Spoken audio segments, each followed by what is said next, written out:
Mhm.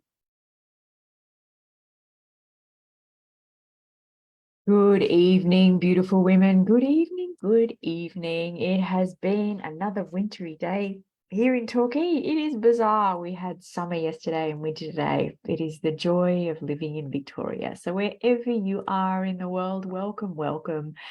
Thank you so much for being with me tonight. I am really, really excited. Janet, hello. Pina, hi, hi. Oh, it's so lovely to see you both.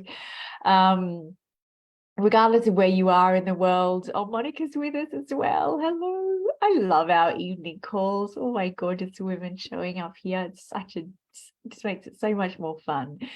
Um, so wherever you are in the world, I'd love, if you're in the Facebook group, unfortunately, I don't see your comments until after the live is finished. If you want to join us on Facebook, on Zoom, the links, I believe, have all gone out in the emails and so on. So you're very welcome to join us on Zoom if you'd like to be live with us. But if you leave comments in the Facebook group, I promise I come in and check them after. So tonight, I'm really starting. Originally, when I set up this reconnection revolution, I had in my mind that we were going to divide it up into 4 different sections. So it came about through this fabulous book by Johann Hari called Lost Connections, which I've spoken about quite a bit. And when I read the book, I felt like, how do I bring this, deliver this, create conversations around this in the most impactful way? And I came up with these 4 different pillars. I decided along the way that I was actually going to combine the reconnection to nature and reconnection to spirit into one extended conversation that's actually going to roll out into next week as well, because they're interconnected. I can't really think of them separately. I think it's really important that we start to bring the threads together in this conversation. Before our gorgeous guest comes on with us at 6 p.m. Australian Eastern Daylight Time, we have Inarra Griffyn with us tonight, which I'm so looking forward to. Inarra has been in my world for many years now. I interviewed her some time ago, and she's a truly, truly divine human. So I'm excited to introduce you to her. But before we get there, I just would like to talk about spirit and the relationship that we have with spirit, and how many of us, including myself, started our journey with relationship to spirit in a very religious format. And for many people who didn't feel connected to that, there has been a complete disconnect from spirit. So if you were anything like me, you were raised in a way that it's like religion for most of us, some form of Christianity, and or nothing. It's like one or the other. There wasn't ever in my world, in my upbringing, conversations around spirit and what spirit was. In my mind, it was just God or nothing. And it wasn't until later in my life that different mentors, different people came into my life that this conversation started to evolve, and my connection to spirit and my exploration of what that was for me evolved. And it has been over years. It's not just something that I was told and it suddenly landed, and it's different for everybody. But I think this is one of those conversations that we get to have because it is one of the conversations that is responsible for so much division in the world. And when I think about how we're all reconnecting to the things that really matter, it's reconnecting to each other, understanding each other's stories, understanding that we all grow up in different environments, we all come across different influences, and it's because of those environments and those influences that we take on our beliefs and how we see the world. So one of the first really impactful mentors in this space for me was actually a performance business coach that I had several years ago, and she had an enormous impact on my life. And she started to talk to me about this. And the way that she described spirit was just like this beautiful energy that hugged the earth. And everything on the earth is connected to this spirit, to this life force. Every plant, every animal, every human, everything. And I started to get visuals in my mind of this beautiful energy that just flowed through everything, in everything, around everything. And that was my first real idea, visual of something different other than this patriarchal God that I'd never been able to really connect with in my Christian upbringing. And I remember, when I first met my gorgeous husband now, who grew up not so much in a religious family, but certainly found church and incredible community in church in South Africa. And it was a very important part of his life and a very important part of his the way that he raised his children and his family environment and so on. And having this conversation with him, and when he moved to Australia, he was quite baffled by the lack of spiritual connection that was an energetic thing within the Australian population. It just felt like he could feel it, that there was just this real disconnect. And so, that was another part of my exploration into looking at this and looking at the role of religious communities when they work really, really well, because I hadn't had that experience. And so for him, community in church was all about looking after everybody. Everybody was cared for. Everybody was aware or noticed if somebody wasn't there. Everybody pitched in to make meals for people. Everybody pitched in to support mums with new babies. There was a community sense of people that, raising children together, all these pieces that are actually incredibly healthy and really important in community life, in ensuring that people don't feel alone, that people aren't isolated, which is one of the big things that we see in our Western culture now, is this isolation and loneliness and the disconnection from spirit. I think is a big part of that, understanding that we are actually never alone. There is this beautiful energy that is connecting all of us, this spirit. So I spent time exploring different possibilities, trying to find my connection in spirit. Where was it? And my understanding was always that it was something a little bit separate. It was something outside of me. I had to go and find it, and growing up with this teaching of God that is up in the sky, this judge was my interpretation of it, that looks down and is waiting for you to do something wrong. That was my experience of it.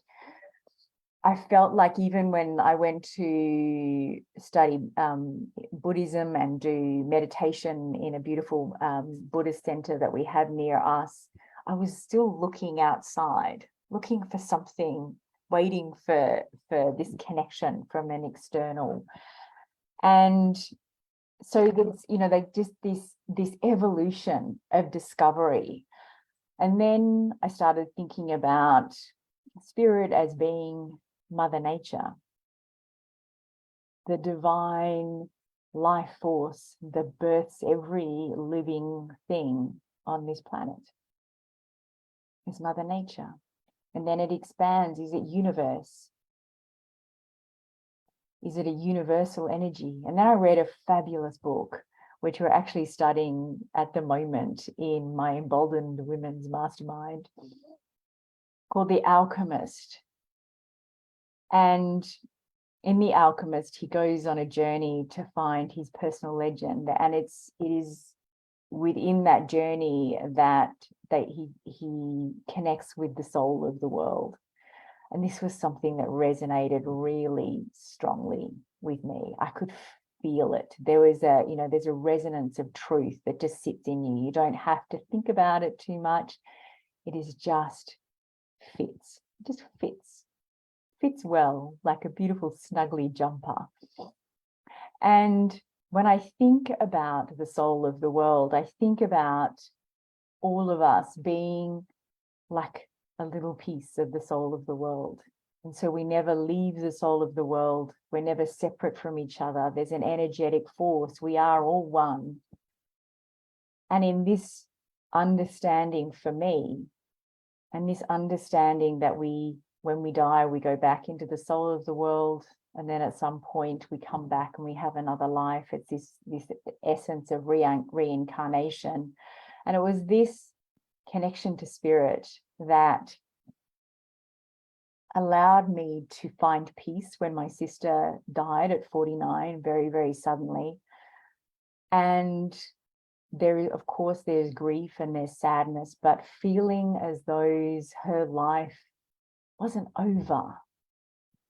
Her physical body was going back to the earth, and her soul has gone back to the soul of the world, and perhaps is back here again. And we never lose that connection.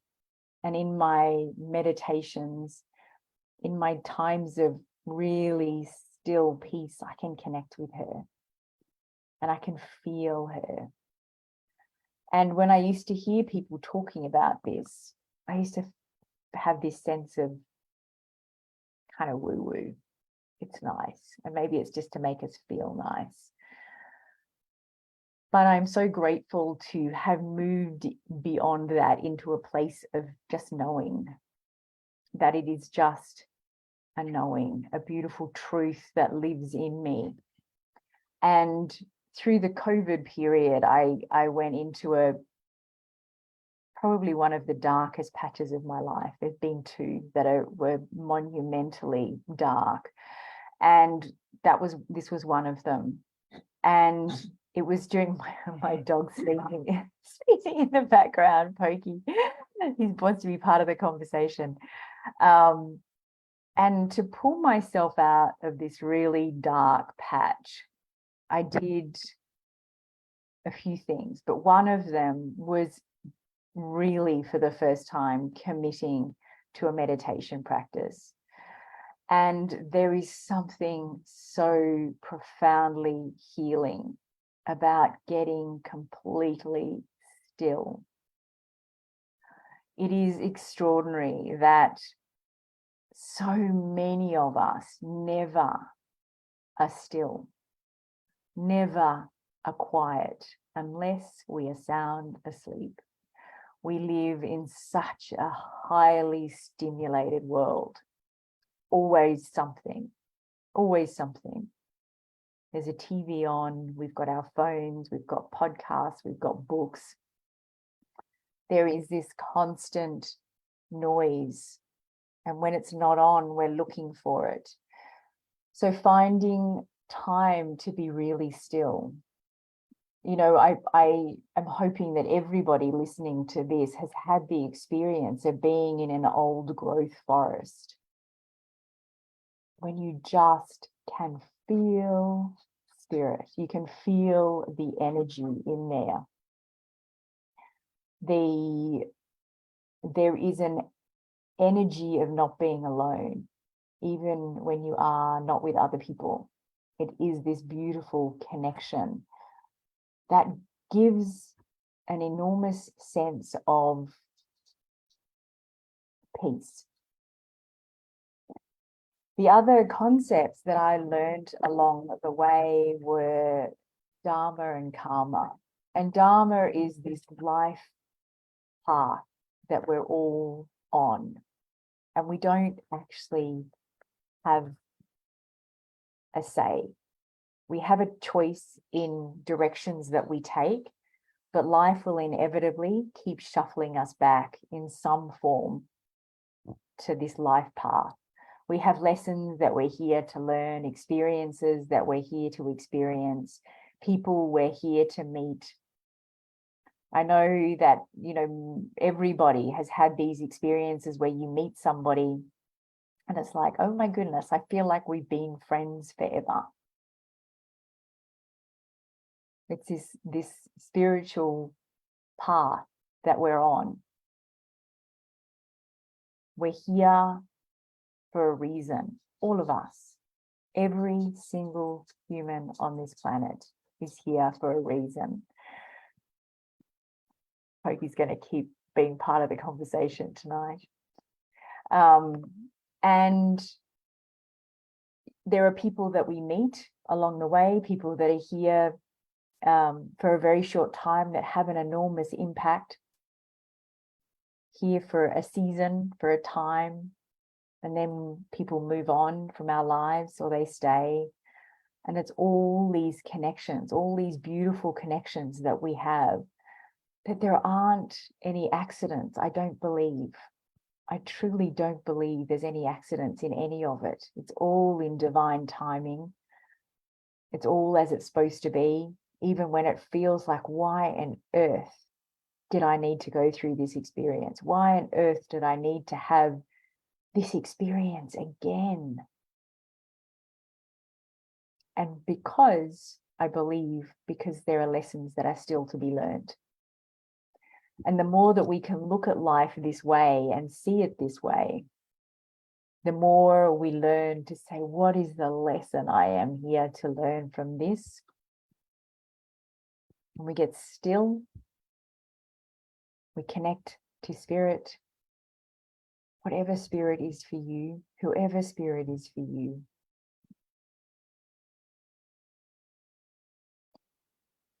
Connect, get still, tune in, and listen. What is the lesson I am here to learn? What do you need me to know?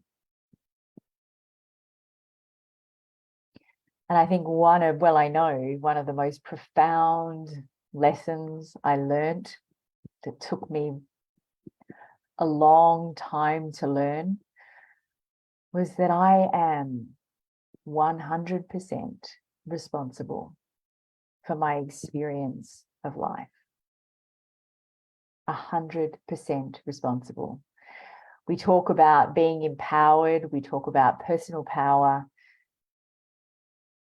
and this is what it is. It's to understand that we are each 100% responsible for our own lives. And this plays out in all sorts of ways. It plays out in the, why am I always the one that has to make dinner? Why am I always the one that has to do the laundry? There is no has to. There is no have to.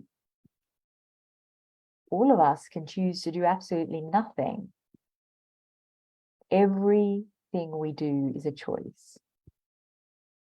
We go to a job every day that we don't like, maybe. It's like, this is so unfair. So change it. I know that is incredibly simple. I understand it's incredibly simple. Simplistic way to look at things. But it is this understanding that we are on a life path and we have choices and we can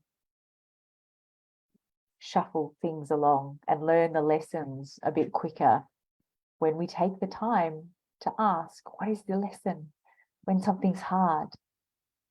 What is the lesson I am here to learn?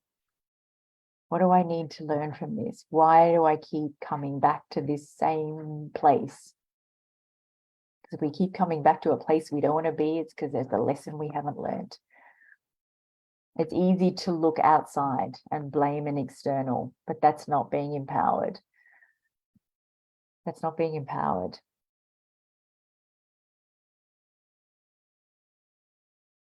So as we go through the various conversations of people that are going to be joining us over the coming few days as we talk about spirit, there's going to be people that come at it from all sorts of different angles. And I've done this on purpose. It's so that you can find your truth in the conversations. You can find what fits, like a beautiful, warm, snuggly jumper. What fits for you? What is your truth? What rings with truth for you? So in divine timing, of course, Inarra is with us. Inarra, hello, my love. Oh, hello. I'm so sorry. I'm landing. I'm trying to find Wi-Fi. I'm in a hotel. So I've got it. Where are you in the UK or where are you're traveling? Where are you? I'm in the UK and I'm outside of London and it looks like a castle. I mean, it's the most amazing place running an investors retreat. Oh, So, oh, how magic. Oh, how yeah, I'm so grateful to you for making the time. Thank you so much for being with us. pleasure to be here. I'm so sorry I burst in on you guys like, No, winter no, arriving. it's good. It's perfect. It's perfect.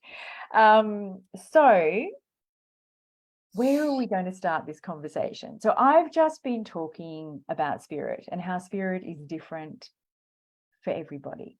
Well, for a lot of people. And my experience of coming from a religious background and then letting go of the idea of spirit at all, and this evolution. And your story, I know, is very, very different. Your connection came from day dot, is my understanding. So maybe if we start there, how does that feel? If you That's give us a little absolutely background. fine. Yeah. Thank you, darling. All right. I'll try and explain my connection. It's so funny. I was trying to explain this to investors last night because I'm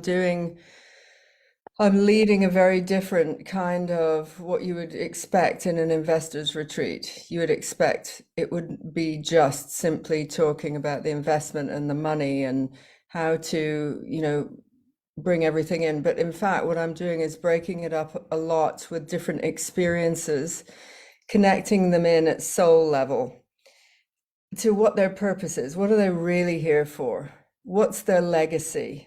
And it that really is a way in to say how I experienced life very early on. I knew I was here on a spiritual path, and it was like a spiritual life versus doing all the things like getting a university degree. I did all of that, but it was not the primary pulling factor. And I say pulling because I feel very much like I was pulled called forth.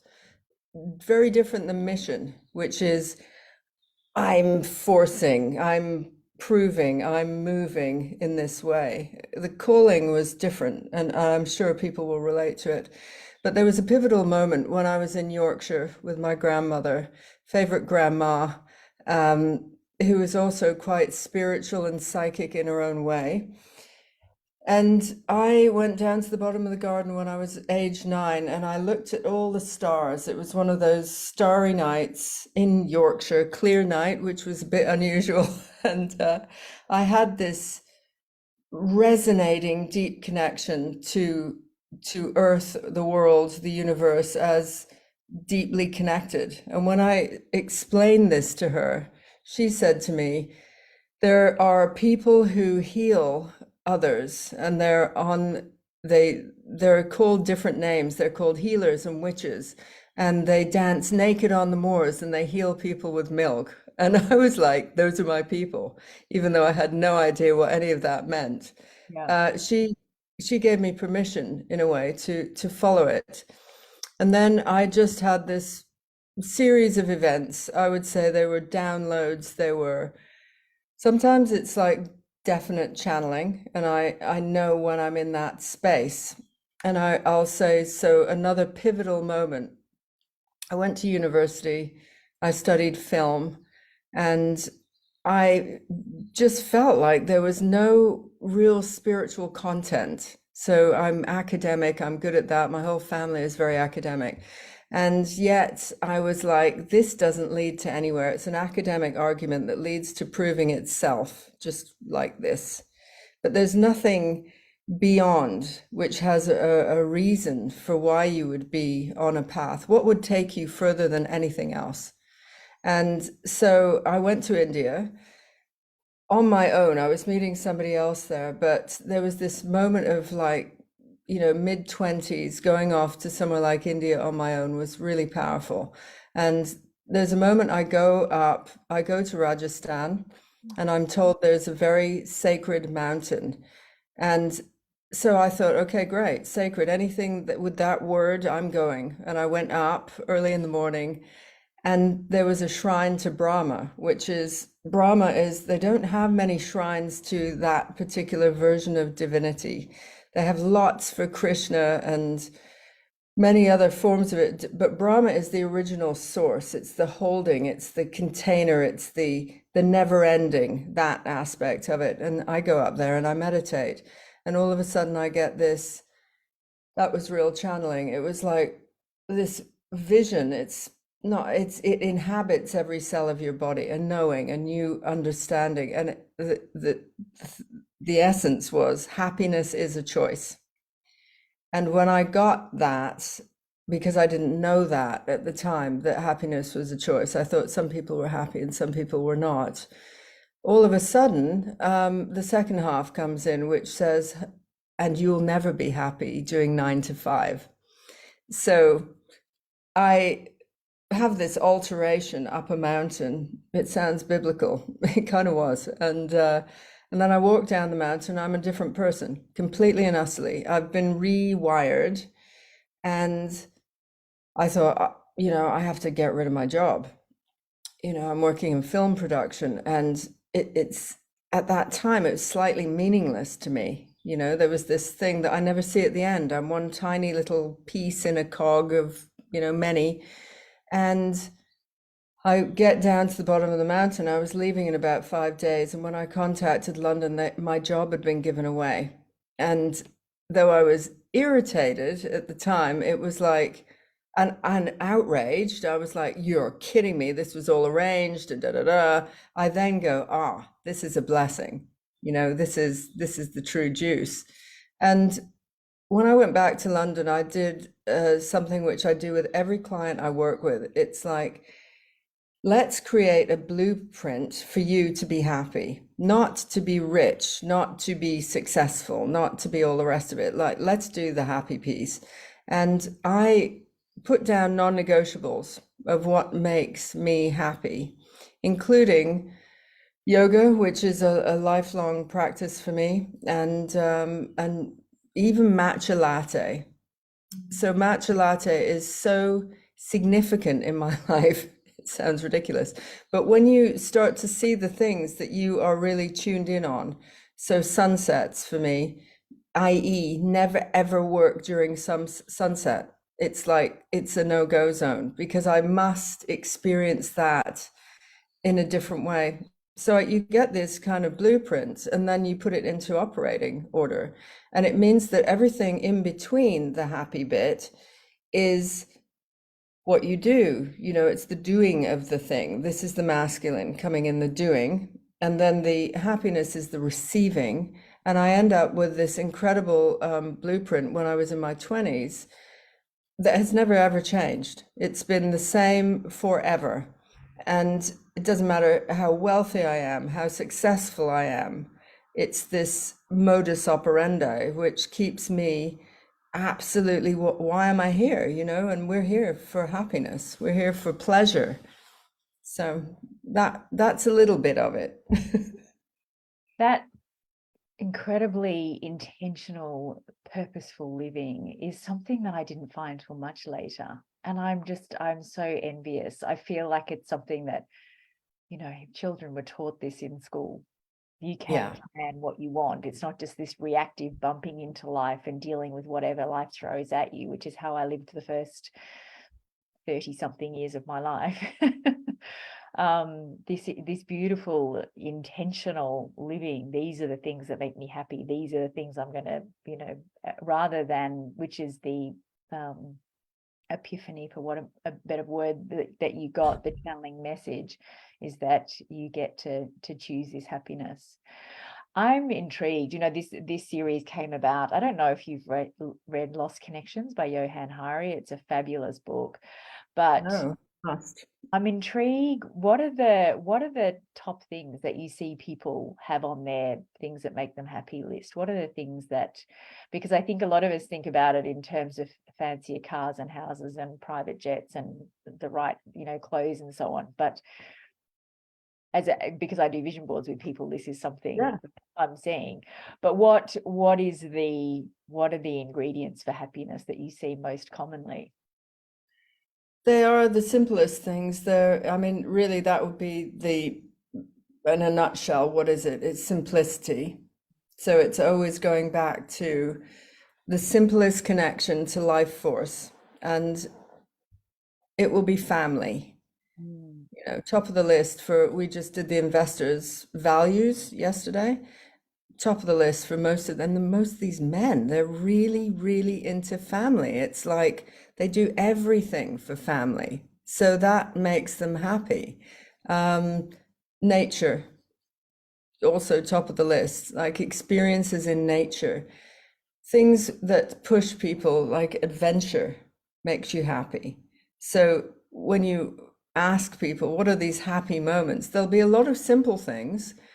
Like my memory of my grandmother, that beloved grandmother, is walking on a Yorkshire beach collecting fossils.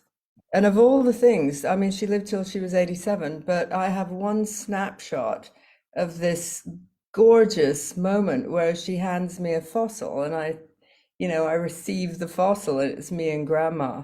So simplicity is a real big theme.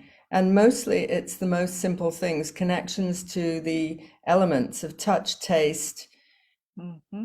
feeling, experiencing. What it isn't is academic. What it isn't is money. What it isn't is, big cars and all the rest of it.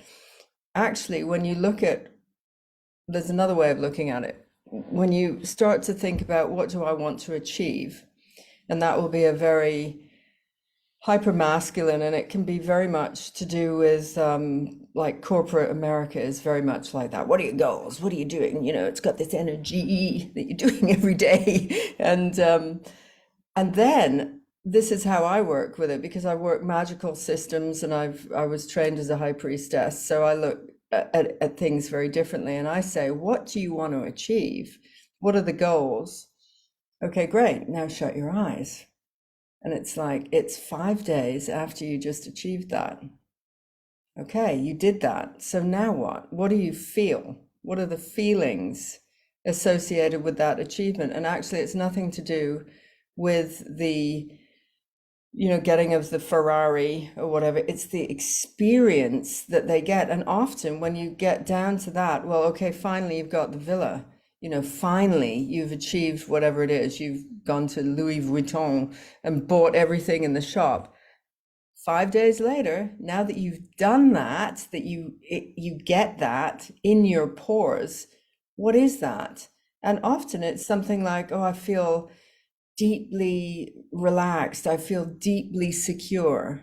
I feel like I can let go. There's nothing about the object. And another distinction I'll bring in there. I work a lot with luxury in harmony with nature, and I've talked to you about that. And luxury is a driving force. Well, it's actually a piece of everything I do, because when people want to get somewhere, I always ask them, what is it that they want to achieve? And mostly they think it is money and objects. I would categorize that as luxury right there. There's this luxury, there's this next level that you're moving up to. It's up here, and let's call it luxury. And I believe that luxury is the masculine force, but luxuriating is the feminine. And so, luxuriating in a bath, luxuriating in, again, the Louis Vuitton experience, you're luxuriating in those clothes. It's how do you feel when you wear those clothes, the fabric, the artisan, level of couture, or the design of the Ferrari, or whatever it is that you're going into. It's a different level. And then I ask people, okay, so how could you luxuriate right now? What's the thread of the luxury, not the object, but the feeling? And it's so simple. It's going back, they luxuriate in nature. They luxuriate in a hot soapy sud bath. Yeah.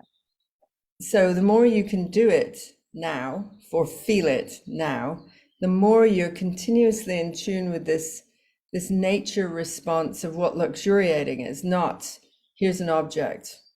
It's Yeah. quite different. Yeah. I luxuriate in inhaling my cup of coffee in the morning. That's one of my, just like, Yeah.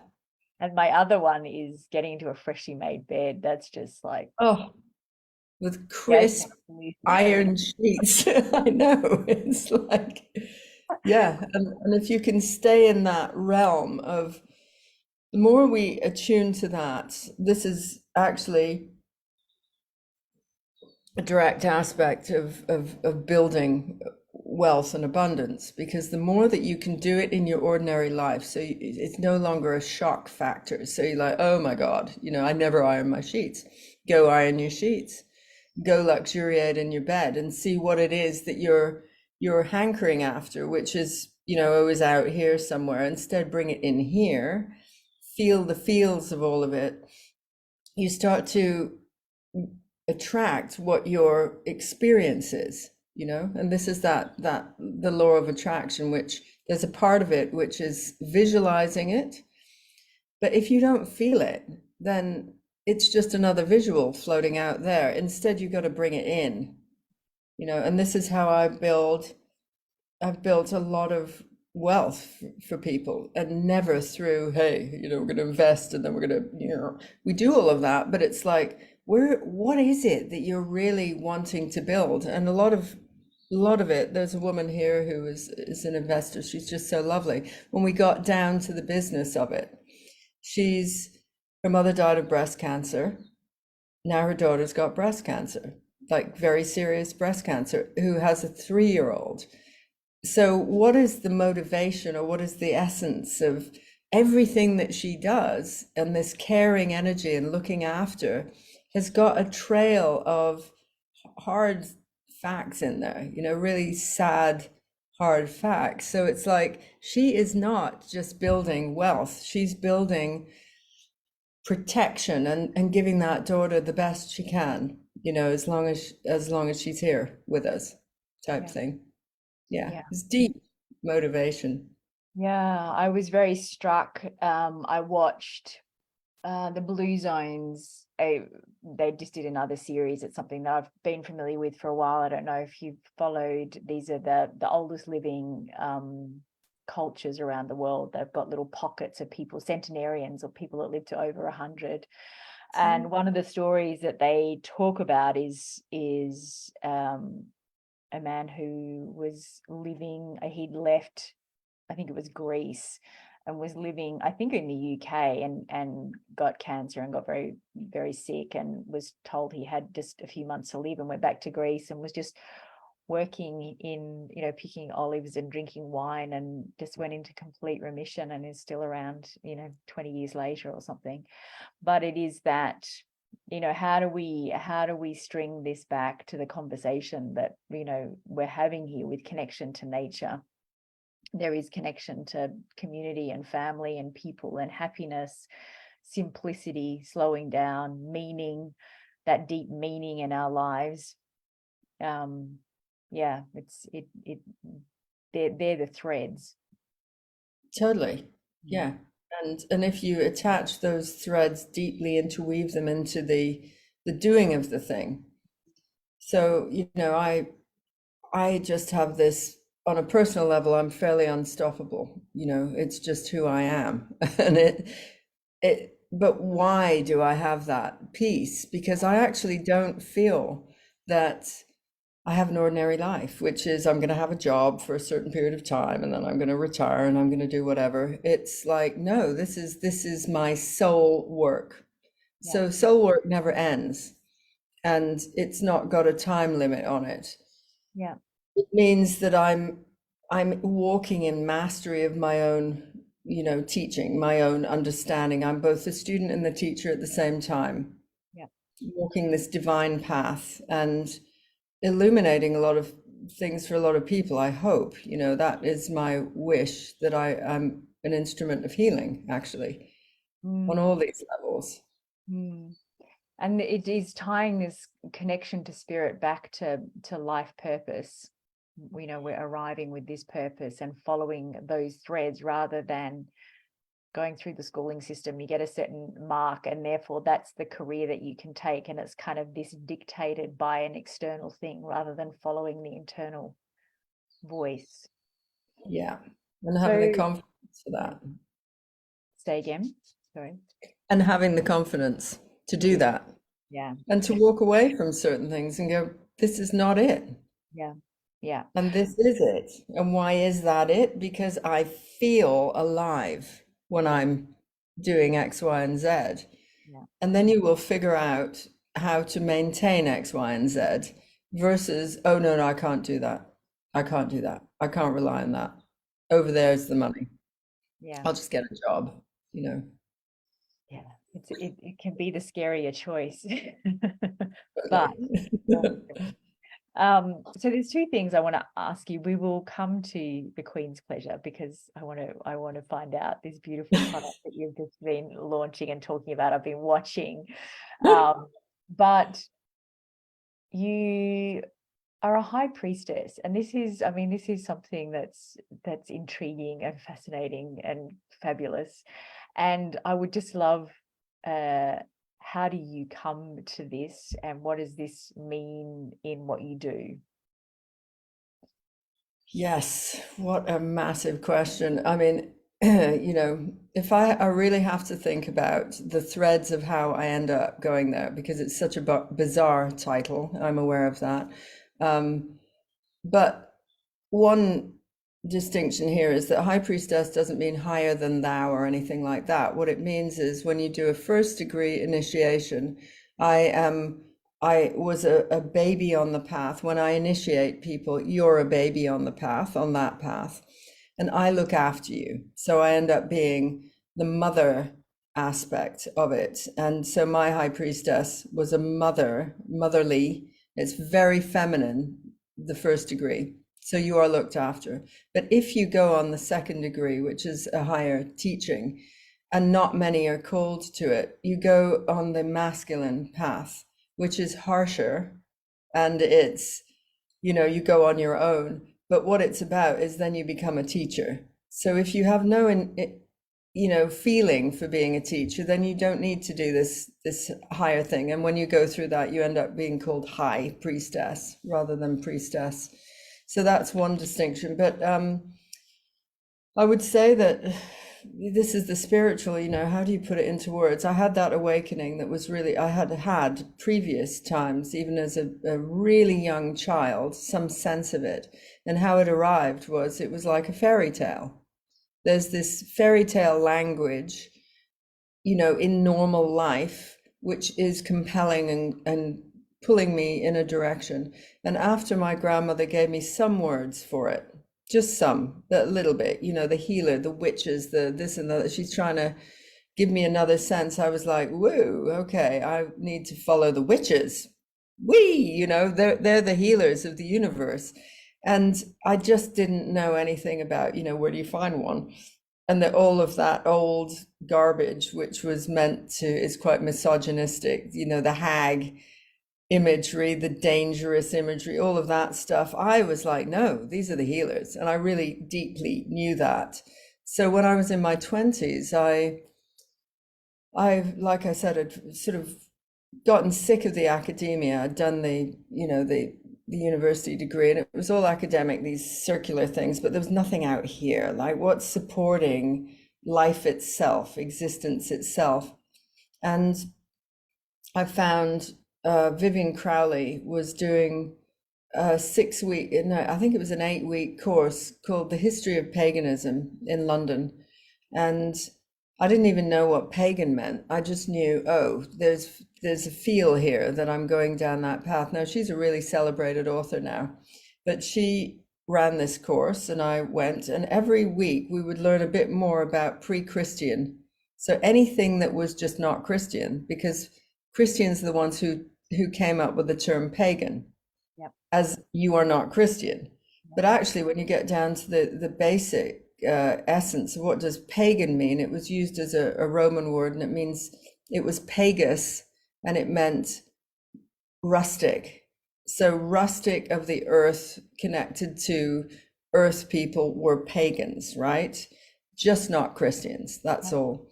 Yeah. And the more that I followed her thing, she would do little teeny weeny meditations or rituals afterwards, which had an essence of then you go into the feel of it. So we would feel earth, the energy, we would feel air. And by the end of it, I said, actually, all the knowledge and the history is great, but that's not my thing. It's the feely stuff. Where do I get more of that? And I had to ask, you have to ask 3 times to be initiated without not knowing any of this stuff. So I asked 3 times, and then I ended up on a whole journey. And in Britain, they still do high priestess trainings or priestess trainings in, say, Glastonbury and Avalon.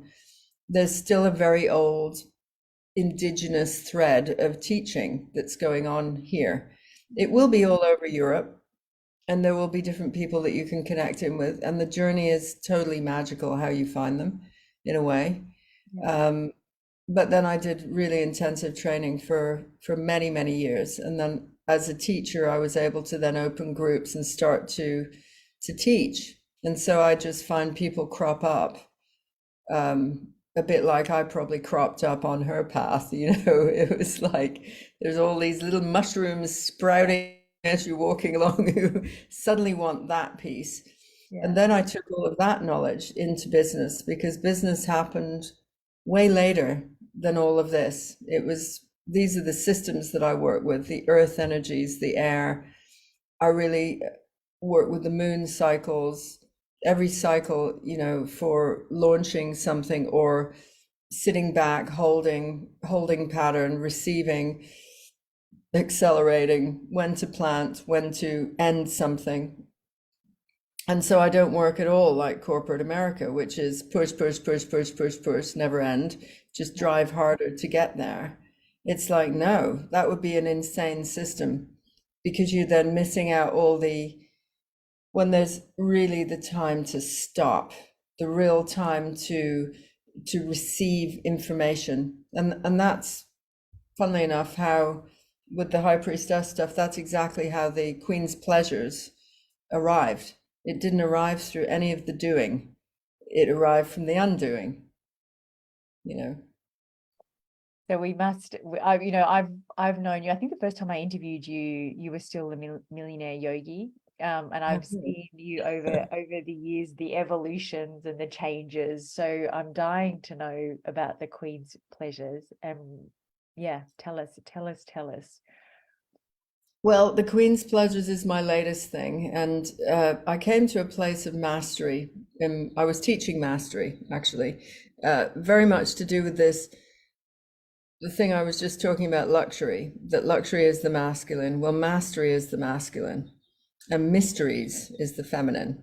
And I actually think you can hear it in the old language that mastery was an ancient medieval way of teaching boys. Usually you go into an apprenticeship, there's a certain period of time, 7 years you're an apprentice, then you get into what's called a journeyman for another 7 years. That means that the master will have trained you enough to be able to go on your own journey, but you're still under the watchful eyes of the master.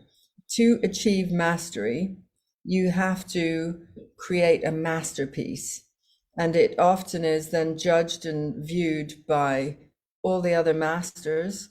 And there will be, if you look at it in shamanic terms, you would have the apprentice would learn all the herbs, would learn all the magic, if you like, and then does their own thing. What's my flavor of teaching somebody else? And then you have to come up with it would be an initiation. And there's something to do with both. One could be a stonemason going through initiation and mastery. The other could be a medicine woman going through initiation. And there is a life and death element to it. And the life and death piece can be even symbolic, that you're losing a previous identity, right? That kind of thing. So master, the word comes from, mastery comes from master. But when you do mistress, if you add it into mistressy, Yeah. it doesn't work. It means the other woman, it's the mistress. I think it's actually mysteries. So for the feminine, it's turning into the mysteries.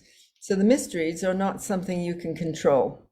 You can set up situations that will cause a mystery or you enter into the mysteries, but it's into deep receiving, feminine, your willingness to go into this experience.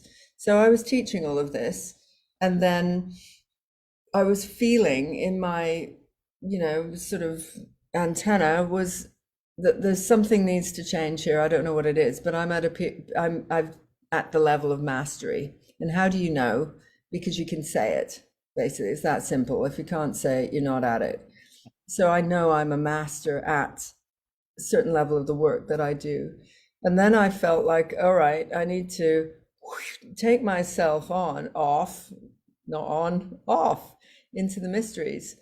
Yeah. And God knows where this thread came, but it was like I suddenly found myself thinking about all the times I made little potions when I was a child, all of this kind of how do I treat myself when I get rewards for the work I do? I treat myself with lotions and oils, and I don't go buy a Ferrari, I go buy a perfume, actually, Tom Ford or something. So it's all of that kind of piece. And the next thing that happened was I was like, I'm interested in the world of pleasure for women, particularly.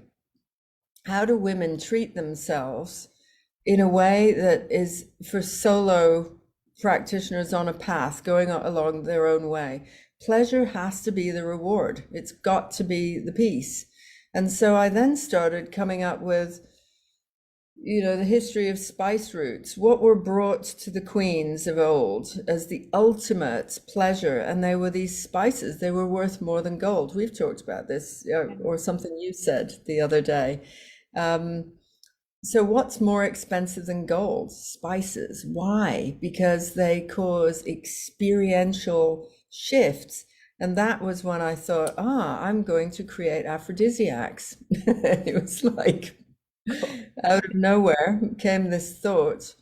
And then I've toyed with it over the last 2 years. And then I got somebody who is, I consider like a modern medicine woman, to work with the ingredients.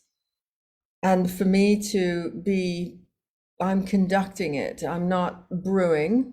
I'm just the one who's coming forth with the information, if you like. And so we produced the first one, and I have one here because I've been just photographing. So then it's been a journey. I don't know if you can see it because The of light. package is beautiful, Inarra. It looks lovely. So it's called the Queen's Pleasures Arousal Oil. And it's full of ingredients. So the whole line of what I'm going to be doing from now on is creating a series of these from different cultures. And aphrodisiacs are two things. One is scent. So there's a huge historical piece of scent and what do people love in different cultures and get turned on by. And vanilla for me is a really major one. When I smell vanilla, it's amazing. So two of my favorite scents are Tom Ford vanilla fatale and vanilla tobacco vanilla. What is that makes me go ooh, and at any temperature on any day I can feel that. So when I was creating this also, if you have a look at the Queen's Pleasure, this is the first oil, but there's a yoni in the middle. Oh, it is. I see. Yeah, yeah. I hadn't Right in noticed that there. before. Yeah. So it's meant to be a bit naughty. It's meant to just be like, this is for single women, actually. Of course, it's for couples as well. It can work on men, but it is like the first layer of going into a sensual experience. So you can put it on your nipples, you can put it on your clitoris, your vulva, you can put it outside is the main thing. You can put it on a man too. And there's a very subtle, interesting sense that comes with being in the zone and using it. And it's not, so this first one is all about the other aspect of aphrodisiacs, which are blood flow, how to cause, so all the spices that cause a little bit of blood flow to your naughty bits, plus a scent. And when I carry on with this, I'm going to do things with many different levels. So some are just going to be about scent, some are going to be ingestibles that cause blood flow. But I feel it's my mastery. It's like the piece of it's the mysteries and the mastery in a nutshell, coming together. And I will be thrilled to do this for the rest of my life. If I can bring pleasure to the planets, I think we could actually stop war. It's the frequency of stopping war. Because if people are involved in pleasure, nobody is going to be doing what's going on in the Middle East right now, right? It's all about a deep wound and sadness and everything else that's going on there, desperation. Yeah. So a very elevated level of pleasure is, can you imagine just thinking, well, I did think this is why I thought, ooh, just for me, I'm not Yeah. in a relationship. I want to go to a higher level with my sensuality. I don't want to lose that because I'm not in a relationship. So I'm working my own product. But it's not that. It's about the ritual essence of what, taking yourself off into a space where it's more than just, say, love making or sex or whatever. It's the sensual. We're entering the sensual. I'm aware of time. Can I keep you for another 10 minutes? Are you Sure. Yeah. Yeah. I've been, I know you've done New Earth. I think another one of your arms of one of your businesses was a New Earth. Remind me, New Earth something. Visionaries. Yeah. New Earth Visionary. This is going to feel like a long stretch and a different, like I'll bring the pieces together. But I had this fabulous experience of watching this TED talk with a woman who went and lived with the bonobo monkeys. Has anybody heard of the bonobo monkeys? No. Curious. That's so cute. So bonobos live opposite to chimpanzees. Chimpanzees live in a very masculine hierarchy. So there's a lot of quite violence, there's a lot of aggression, there's killing, and there's domination. And that's how chimpanzees run as a society. Bonobos are completely opposite. They're run by the feminine, by the women, not women, obviously they're monkeys, by the female. Yeah. And there's no fighting. They play. It is absolutely divine. Bonobo Monkey TED Talk. Everybody go and watch it. It's so interesting. But when I look at how we do things in the world, when we look at how the natural world naturally operates, we've got examples that we can look at. We've been running the chimp, like our world of humans, like the chimps. Now we get to look at the bonobos and do things a bit differently. And it is this, there's been a lot of talk about age of the Aquarius and that this is the time of the feminine and new earth, a new way of doing things. And these beautiful products that you're bringing out and these conversations we're having are all contributing to this. But I'd love to hear it from your perspective. What do you see happening? What are these enormous shifts and seismic shifts that are going on around the planet that are causing so much upheaval? It is for a reason. And Yeah. what do you see? What's Well, happening? in a spiritual context, you'll remember the song, "This is the dawning of the age of Aquarius." Well, that was put out in the 60s. And I remember thinking, oh, we must be in the age of Aquarius, because I would hear that song at school as a young being. And I thought, oh, we're already in it. And then those are the harbingers of it, the 60s, all of that revolution, all of that evolution, women's sexuality coming to the fore, feminism, et cetera, et cetera. They were the forerunners, if you like, to what the new earth timing is. And that was because in the 60s, there were a lineup of planets that Aquarius lined up in an astrological way in the sky, in an astronomical way, literally, lining up, that was this harbinging of a new way of being. And we all get that with the 60s, what they were up to. But what I didn't realize was that actually the timing for literally what's considered the end of the old era, which was ruled by Capricorn, and that's the Christian era. You think about it, 2000 years. And it was all about that era, very long era, it was all about learning control, all about mass groups, mass, you go into a mass religion and you go into a mass. You go into, mass military, mass understanding. And then all of a sudden what's happening, and indicated again on the winter solstice of 2020, right before COVID landed, we had the next layer of indications of this, that we're stepping into the Aquarian age. And Aquarius is defined by individuality, by harmony with friendship, and they're the peacekeepers. It's not about mass, it's about individuality, huge individuality. They're eccentric. They also have, as a sign, it's like sudden spontaneous healing, sudden, results, sudden things that can happen that will be very positive.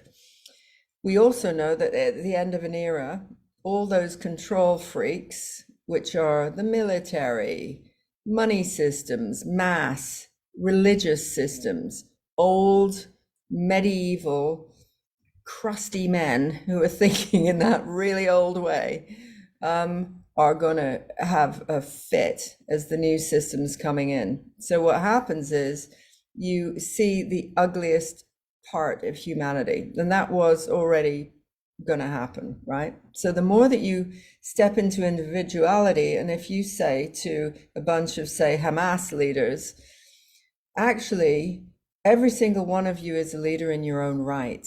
And how you're going to work together is you're going to communicate, and you're going to feel your sadness about your situation in front of the other men who are equal leaders to you. There is no leader. You're all, you know what I mean? It's like that they are going to flip out. And so what we knew was going to happen was between 2020 and actually 2024 is a big shift, was going to be hell.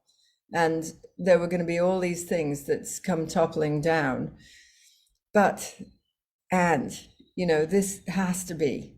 And remember, from a perspective of, from the highest level, everybody has made a choice in life to incarnate into this role, into this.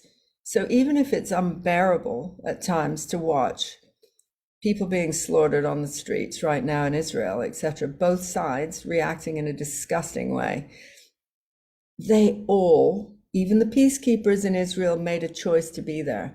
That's incarnating into exactly where you're meant to be. And it's a very hard thing when we're in Earth and we're trying to, like, no, they're right, they're wrong. No, higher level, they all made that choice. They all made that choice to be they are. And so as we move through this, and we want to do fault, that's old order. We want to do blame, that's old order. If you can see that this is a necessary heal, you need to see how ugly it is. It's like bringing a pimple, the pus of a pimple, to the top, so you can squeeze it and get it out. And so all these old leaders are very much like that. Think about Iran.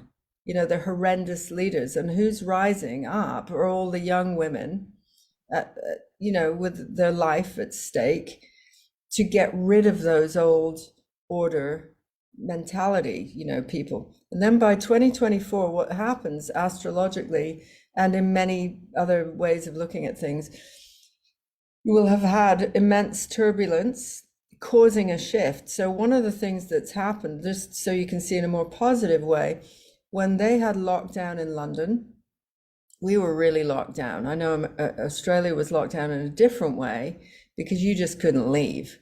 we could leave, but we just had to be indoors. It was like, a very different kind of crisis going on for the Brits.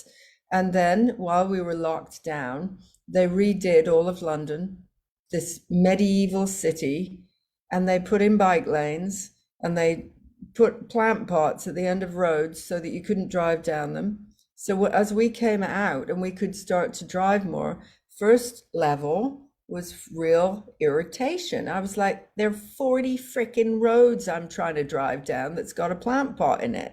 A big, of course, that right there, that irritation of the change is what we're seeing on a world scale right now. However, when I was like, I am actually into bike lanes, I am actually into green ethics and that. Now I look at the city and I'm like, yeah, that transition was difficult, but wow, London is a different place. I would never cycle in London before because it was terrifying. I would now. I don't have a bike, but it's like that's the new level that's coming in, and the crisis of it is really difficult because even on the environmental level, we're being forced by governments to shift out of old smelly cars, diesel cars, and going to electric. But we have to. If we want to save this planet, we have to. There's a bunch of things that are worth fighting for. I'm seeing a really, really gorgeous bike with a basket and little bottles of Queen. Yeah, I've got a picture. Or my pink delivery service, like women who are all beautiful hair flowing in and delivering the Queen's pleasure. I know. There has to be a flower crown in our like I've got a whole picture going. I know. And so it's like hang in there. And basically in 2024, you're going to feel in the energy, there's been a shift that we will have gone through these turmoils, sad though they are. And I'm not diminishing any of that, right? But instead of shutting down, feel it.